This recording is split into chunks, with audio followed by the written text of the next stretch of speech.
Title is God's Handiwork with Ruth. Now, to give a bit of context, the story of Ruth doesn't even start with Ruth. It starts with Noemi, Elimelech, and his sons. And in Israel, there was a great famine. So they had to move to Moab to survive the famine. And that's where Ruth comes in. After that, Elimelech's sons marry Ruth, and then Ophrah. Now, what happens with that is the following.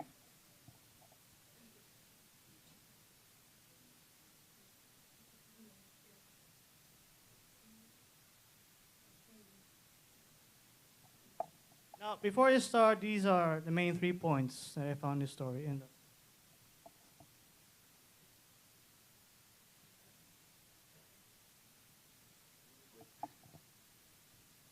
In the story of Ruth, of how her influence was used by God, her home, and God's plan. Now,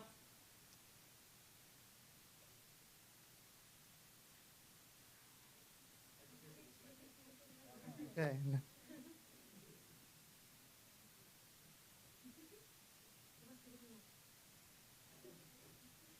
Okay, now it's working. Now, after Elimelech's family, they marry the Moabite women, Ruth and Ophrah, starts in Ruth 1:4-15. And it goes, they married the Moabite women, one named Ophrah and the other Ruth, after they had lived there for 10 years. So they've been away from home for 10 years. Both Mahlon and Chilion also died. And Naomi was left with her 2 sons and her husband. Now, I imagine it would be pretty bad if you left your own country, you get 2 new daughter-in-laws, and your sons die, and your husband dies. Now, after that, when Naomi heard in Moab that the Lord had come to aid of his people, this was after the great famine, by providing food for them, she and her daughters-in-law prepared to return home from there. With her 2 daughters-in-law, she left the place where she had been living and set out to the road that would take them back to the land of Judah. Then Naomi said to her daughters-in-law, go back, each one of you, to your mother's house. May the Lord show you kindness as you have shown kindness to your dead husbands and to me. May the Lord grant that each of you will find rest in the home of another husband. Then she kissed them goodbye, and they wept aloud. And they said to her, we will go back with your people. But Naomi said, return home, my daughters. Why will you come with me? Am I going to have more sons who could become your husbands? Return home, my daughters. I am too old to have another husband. Even though there was still hope for me, even if I had a husband tonight and they gave birth to sons, will you wait until they grew up? Will you remain unmarried for them? No, my daughters. It is more bitter for me, for you, because the Lord's hand has turned against me, because the Lord's hand has turned against me. And as they wept aloud, Orpah kissed her mother-in-law goodbye, but Ruth clung to her. And Naomi said, look, said Naomi, your sister-in-law is going back to her people and her gods. Go back with her. Now, the title of this is, it says influence. Now, why did I put this?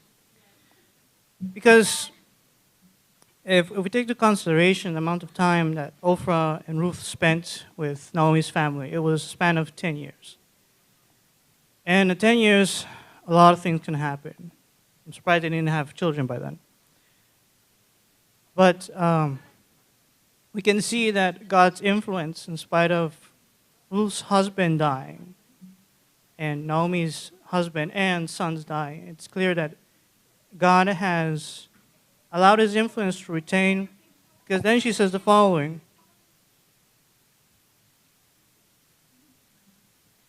Well, that's the image of when they're burying the sons and Naomi's husband. Now, in Ruth chapter 1, verse 16, it says,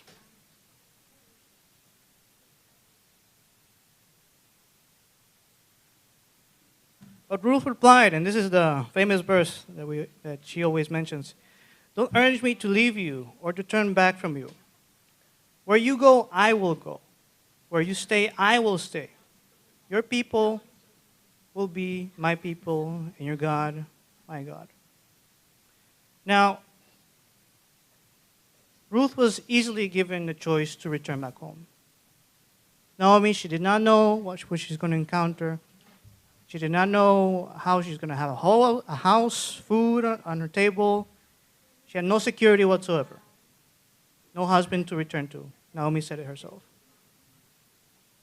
And I'm pretty sure Naomi was, at the same time, she was probably happy that she wasn't going to, die alone, because that's what she's expecting. No husband, no property.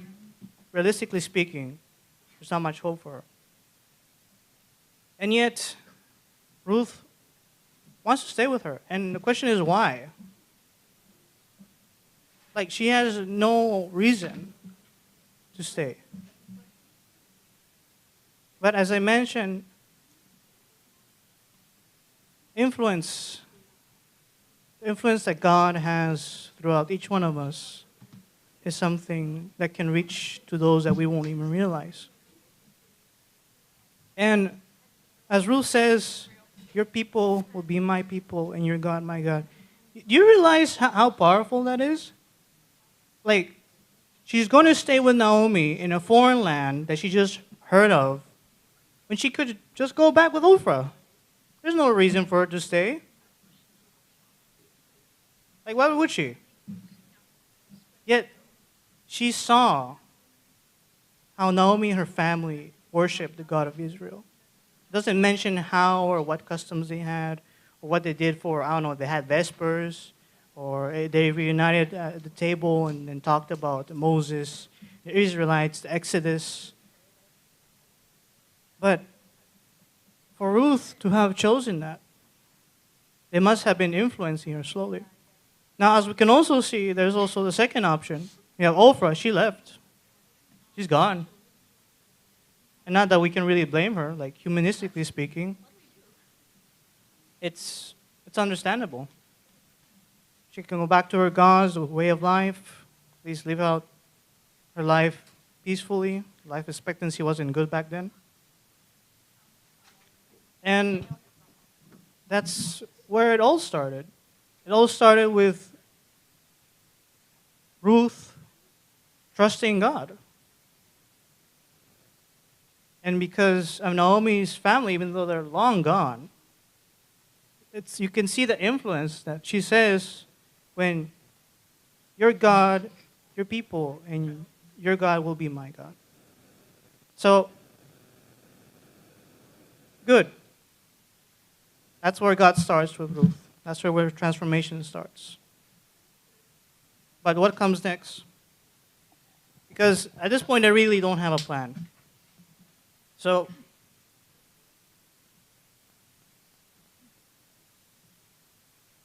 next phase is God's plan. So, what exactly is God's plan? And you find that in Ruth chapter 1, verse 19, 22. So, when they arrive to Judah, and they're coming back home, it says, so the two women went until they came to Bethlehem. And they arrived in Bethlehem, and the whole town was stirred because of them. And the women exclaimed, can this be Naomi? Don't call me Naomi, she told them. Call me Mara, because the Almighty has made my life very bitter. I do not blame her. I went away full, but the Lord has brought me back empty. Why call me Naomi? The Lord has afflicted me. The Almighty has brought misfortune upon me. So Naomi returned from Moab, accompanied by Ruth the Moabite, her daughter-in-law, arriving in Bethlehem as the barley harvest was beginning. Now, As you can see, Naomi, in spite of her believing in one true God, she believes that she has been cursed or she has been punished by her sins because of her sons and husband. So she's like, well, at this point, just change my name because it's clear that God doesn't have a plan for me. It's clear that God has punished me for some reason. And often in life, we can encounter situations where we think God is punishing us for what we do. Family member dies, we don't get the grade we wanted, get fired from our job, some relationship breaks up, and then we're like, Lord, what have I done? You haven't done anything wrong, and yet you still punish me. I must have done something wrong. But this is the part where it's hardest for most people. Because in times like this, it's easy to point out, oh, well, God is the one controlling everything. And, well, therefore, God must be at fault of this, right? So Naomi's like, there's not much I can do. But in spite of everything, Ruth and Naomi's story, even though it's mostly Ruth here, it does not end in a bad note. It's quite the opposite. But Naomi can't see that right now. She has her own transformation. But in this sinful world, it's very hard to see what God has in store.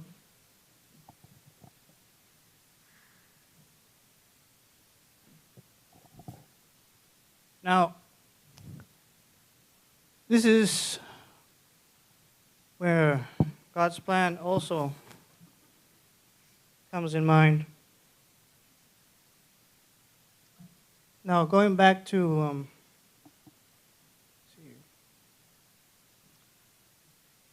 Ruth chapter 4, verse 1 to 16.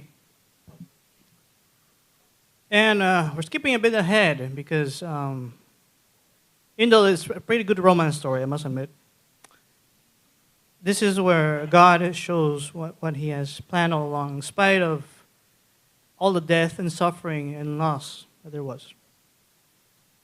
So for context, when in Jewish tradition, if the husband or the male family dies, the women cannot acquire that property. And Naomi had property. So what Naomi told her to do was that Ruth had to marry someone that was family, that way she could reclaim Elimelech's property. So in the end, Ruth goes on and she gathers wheat for a certain period of time according to the customs of Israel. But then Boaz comes along. They get along and clearly each other, and then Naomi recommends that Ruth marries Boaz. But it's not that simple, as we're going to read. Meanwhile, Boaz went up to the town gate and sat down there as the garden redeemer. He had mentioned, came along Boaz, "Come here, my friends, and sit down." So he went over and sat down. Boaz took 10 of the elders of the town and said, "Sit here." And as they did so, then he said to the garden redeemer, "Naomi, who has come back from Moab, is selling a piece of land that belonged to our relative Elimelech. I thought I should bring in the matter of your attention and suggest that you buy it in the presence of these seated here and in the presence of the elders of my people. If you will redeem it, do so. But if you will not, tell me, so I will know, for no one has right to do it except you." "I will redeem it," he said. Then Boaz said, "On the day you buy the land from Naomi, you also acquire Ruth the Moabite, the dead man's widow, in order to maintain the name of the dead with his property." At this, the garden redeemer said, "I cannot redeem it, because I might endanger my own state." So basically what's happening here is that there's a closer relative that has the option to acquire that land. But Boaz is like telling, well, it doesn't really benefit you, and the guardian redeemer is like, okay, and he's going to give it to Boaz. So the guardian redeemer said to Boaz, "Buy it yourself," and remove his sandal. Then Boaz announced by the way, the removal of sandal is a official way to make a transaction or a deal in Israel. So then Boaz announced to the elders and all the people, "Today you are witnesses that I have bought from Naomi all the property of Elimelech, Kilion, and Mahlon. I've also acquired Ruth the Moabite, Mahlon's widow, as my wife, in order to maintain the name of the dead with his property, so his name will not appear from among his family or from his hometown. Today you are witnesses." Then the elders and all the people at the gate said, "We are witnesses. May the Lord make the woman who is coming into your home like Rachel and Leah, who together will build a family of Israel. May you have a standing in Ephrathah and be famous in Bethlehem. For the offspring the Lord gives you by this young woman, may your family be like that of Perez, whom Tamar bore to Judah." So Boaz took Ruth, and she became his wife. When he made love to her, the Lord embedded her to conceive, and she gave birth to a son. The woman said to Naomi, "Praise be the Lord, who this day has not left you without a guardian redeemer. May he be famous throughout Israel. He will renew your life and sustain you in your old age. For your daughter-in-law, who loves you and who is better than you than the 7 sons, has given him birth." Then Naomi took the child in his arms and cared for him. So you can see the picture there. And so it's supposed to be the son of the Ruth and Boaz.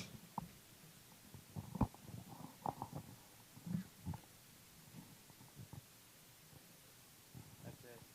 Oh, that's it?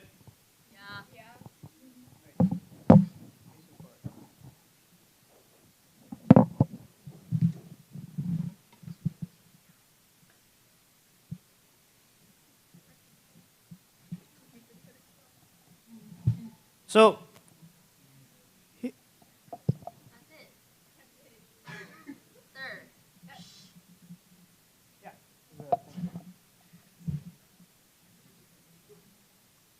then Naomi took the child in her arms and cared for him. The woman living there said, "Naomi has a son," and they named him Obed.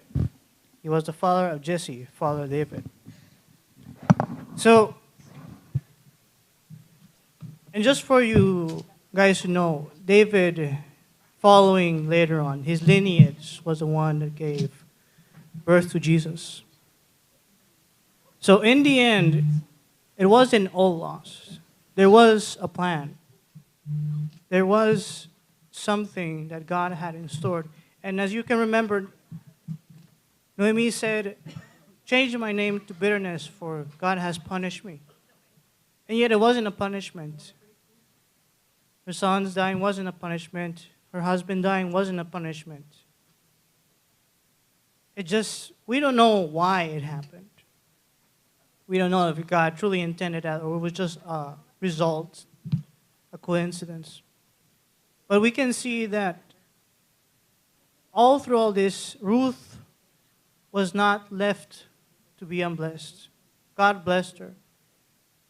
She became the great-grandmother of David, king of Israel, the one that defeated Goliath, father of Solomon, and later on to become the lineage of Jesus Christ, the Savior that we have today.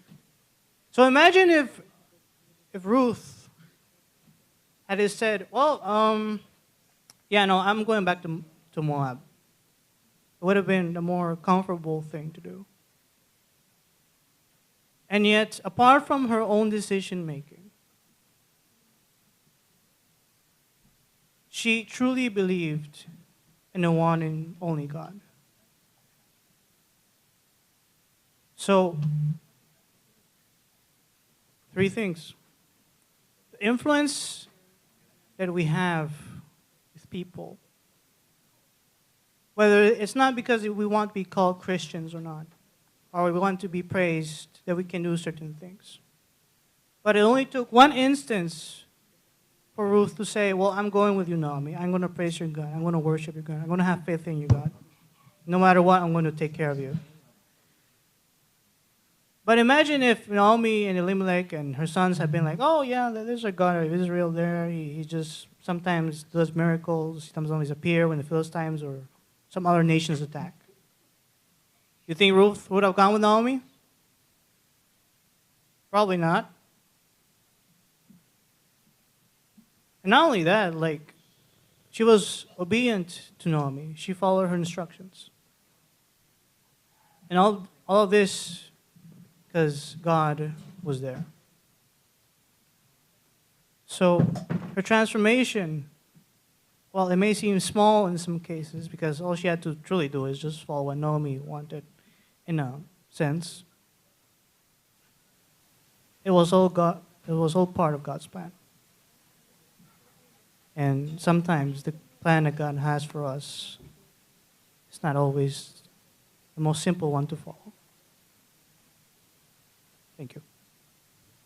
I'm going to ask the praise team to come up.